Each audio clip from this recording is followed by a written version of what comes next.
Welcome to a Sunday in my life. Day in my life videos ഞാൻ കാണാറുണ്ടെങ്കിലും ആദ്യമായിട്ടാണ് ഞാൻ ഒരു proper day in my life shoot ചെയ്യുന്നത്. അതുകൊണ്ട് തന്നെ ഇതിൻ്റെ കണ്ടൻറ്റ്സ് എന്താണ്, എന്തൊക്കെ ഇതിൽ ഇൻക്ലൂഡ് ചെയ്യണം എന്നൊന്നും എനിക്കറിയില്ല. എന്തായാലും next day in my life എടുക്കണം എന്ന് വിചാരിച്ചിട്ടാണ് ഞാൻ കിടന്നത്. അതുകൊണ്ട് തന്നെ ഇച്ചിരി രാവിലെ എണീറ്റിട്ടുണ്ടായിരുന്നു. ഇപ്പോൾ UK നല്ല കാറ്റും മഴയൊക്കെയാണ്. മഴ എപ്പോഴും കാണില്ലെങ്കിലും ഓൾമോസ്റ്റ് ഓൾ ദ ടൈം കാറ്റ് കാണും. രാവിലെ എണീറ്റ് കുറച്ച് സമയം പുറത്തേക്കൊക്കെ ഒന്ന് നോക്കിയതിന് ശേഷം ഞാൻ എൻ്റെ പ്ലാന്റ്സിനെയൊക്കെ നോക്കും. എനിക്ക് ആക്ച്വലി റൂമിൽ പ്ലാന്റ്സ് വെക്കുന്നത് ഭയങ്കര ഇഷ്ടമാണ്. വേറെ ഒരു ഡെക്കറേഷൻസും ഇല്ലെങ്കിലും പ്ലാന്റ്സ് ഉണ്ടെങ്കിൽ റൂമിന് കുറച്ച് ലൈവ്ലി ആയിട്ടിരിക്കാൻ അത് സഹായിക്കും. ഇത് ഞാൻ വന്ന ടൈമിൽ ലിഡിൽ നിന്ന് മേടിച്ചൊരു പ്ലാന്റ് ആണ്.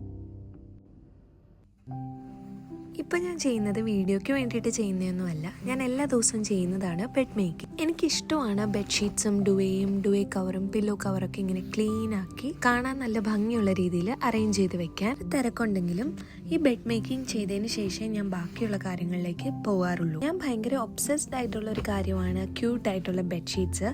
ഇത് മീഷോയിലെ ആ വൈറൽ ബെഡ്ഷീറ്റാണ്. അത് എനിക്കിഷ്ടമായതുകൊണ്ടാണ് ഞാൻ UK കൊണ്ടുവന്നത്.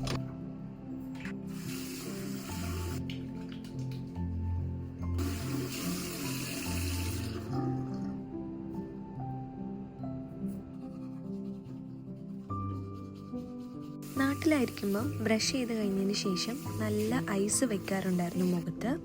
ഇപ്പോൾ പക്ഷേ അതൊന്നും ചെയ്യാറില്ല, കാരണം നല്ല തണുത്തുറഞ്ഞ വെള്ളമാണ് പൈപ്പിൽ നിന്ന് നമുക്ക് കിട്ടുക. അപ്പോൾ അത് വെച്ച് നല്ല രീതിയിൽ മുഖം ക്ലീൻ ചെയ്യും. ഇവിടെ വന്നതിന് ശേഷം അങ്ങനെ പ്രോപ്പറായിട്ടുള്ള ഒരു സ്കിൻ കെയർ റുട്ടീനൊന്നും എനിക്കില്ല. ജസ്റ്റ് ഒരു ഫേസ് വാഷും മോയ്സ്ചറൈസറും യൂസ് ചെയ്യും. പക്ഷേ ഇവിടുത്തെ ക്ലൈമറ്റ് കണ്ടീഷൻസ് വെച്ചിട്ട് അങ്ങനെയൊന്നും ചെയ്താൽ പോരാ. ലൈക്ക് നല്ല രീതിയിലുള്ള നറിഷ്മെന്റ് നമ്മൾ സ്കിന്നിന് കൊടുത്തില്ലെങ്കിൽ സ്കിന്ന് ഡാമേജ് ആവാനുള്ള സാധ്യത ഒരുപാട് കൂടുതലാണ്. ചെറിയ രീതിയിലുള്ള മേക്കപ്പ് ഒക്കെ ഞാൻ എന്നും യൂസ് ചെയ്യാറുണ്ട്, like concealer, I shadows and blush. ഒരുപാട് പ്രൊഫഷണൽ മേക്കപ്പ് ഒന്നും എനിക്ക് അറിയത്തുമില്ല, ഞാൻ ചെയ്തിട്ടുമില്ല. ഞാൻ മേക്കപ്പ് ഒന്നും എന്നും ചെയ്യത്തില്ല, പുറത്തേക്ക് പോകുന്ന ദിവസങ്ങളിൽ മാത്രമേ ചെയ്യാറുള്ളൂ. സൺഡേ ആയതുകൊണ്ട് ബ്രേക്ക്ഫാസ്റ്റിന് എനിക്ക് പുട്ടായിരുന്നു. ഒത്തിരി ടൈം കൺസ്യൂമിങ് അല്ല പുട്ടുണ്ടാക്കാൻ വെച്ച് കഴിഞ്ഞിട്ട് നമുക്ക് നമ്മുടെ കാര്യങ്ങൾ ചെയ്യാം. അതുകൊണ്ട് തന്നെ എനിക്ക് പുട്ട് ഭയങ്കര ഇഷ്ടമാണ്. ഇപ്പം ഈ കാണുന്നതാണ് ഞങ്ങളുടെ പള്ളിയിൽ പോയി കഴിഞ്ഞതിന് ശേഷം ഞാൻ ഹൈ സ്ട്രീറ്റിലേക്ക് പോയി. ഹൈ സ്ട്രീറ്റ് എന്ന് പറയുന്നതാണ് ബാങ്കർ സിറ്റി സെൻറ്റർ. അവിടെയാണ് ഞാൻ നിൽക്കുന്നത്. പോകുമ്പോൾ നല്ല മഴയായിരുന്നു, പക്ഷേ വരുമ്പോഴത്തേക്കും നല്ല തെളിഞ്ഞ് കിടപ്പുണ്ടായിരുന്നു ആകാശം.